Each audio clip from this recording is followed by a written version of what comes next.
Leo had already spent 4 months in Mexico shooting Romeo and Juliet when James Cameron cast him for Titanic and sent him back to Mexico for many more months of shooting.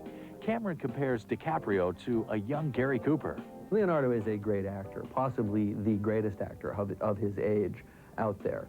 Before he took the role, Leo was apprehensive about taking a part in what was bound to be a mega hit. Well, yeah, it's sort of my big commercial try, but I looked at it this way. I mean, I've been sort of so opposite with that. You know, I've sort of been trying to never do something like that.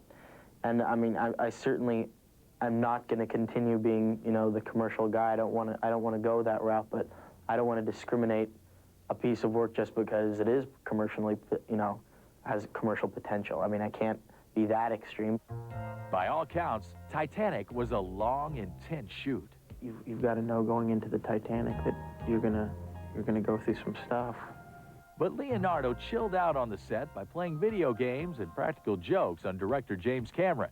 After spending plenty of time in cold water on sinking ship sets, Leo dumped a bucket of ice water on Cameron's head and got away with it. You know, Leo was a hoot. It was like having, you know, a younger brother I never had. Leo's infectious.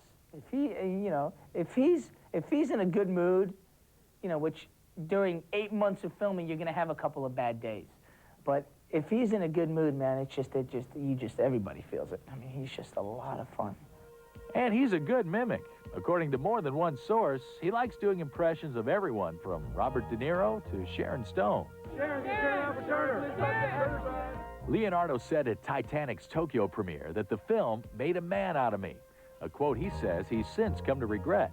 With the LA premiere of the movie, the baby-cheeked rebel who barely shaves finally had to face up to the role of leading man, thanks to some help from E's Melissa Rivers and myself. Leonardo DiCaprio. I love, you know what, can we do something real quick before we get into the interview? Let's do something for all these people back here. Look at that, man. That's what it's all about tonight, right? That's what it's all about. That's what it's all about. So, an amazing evening for you so far? I mean, it's pretty spectacular. I've never done a film sort of near this caliber in my lifetime, and I don't think most people have, so it's unbelievably shocking to see all this. I mean, I'm a little overwhelmed, but it's cool, you know? Just trying to keep it real, I guess. Cameron says he actually didn't think of Leo first when he was writing and casting the movie. It's rumored that both Chris O'Donnell and Matthew McConaughey were being considered for his Titanic role. But when the director got Kate and Leo together, he saw magic. I met them both in the normal course of casting and was just vastly impressed, both by Kate and by Leo. Kate, you know, just for her command, you know, as an actor, and for the luminosity of her face, her eyes, her expressiveness. There's something that just makes you want to spend time with her. And with Leonardo, of course, you know, I mean, what need I say more?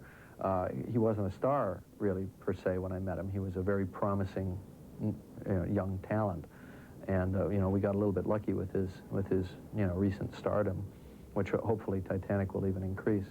But with Leonardo, I saw a guy who had the looks, who had the acting skill, who had the kind of inherent charm necessary to play this guy who can talk his way into any situation and charm this girl out of her entire world, you know, which is really what was necessary. Despite his success, Leo says he doesn't feel like a big star. I tend not to think about that. That's a pressure-filled, you know, statement. Wow.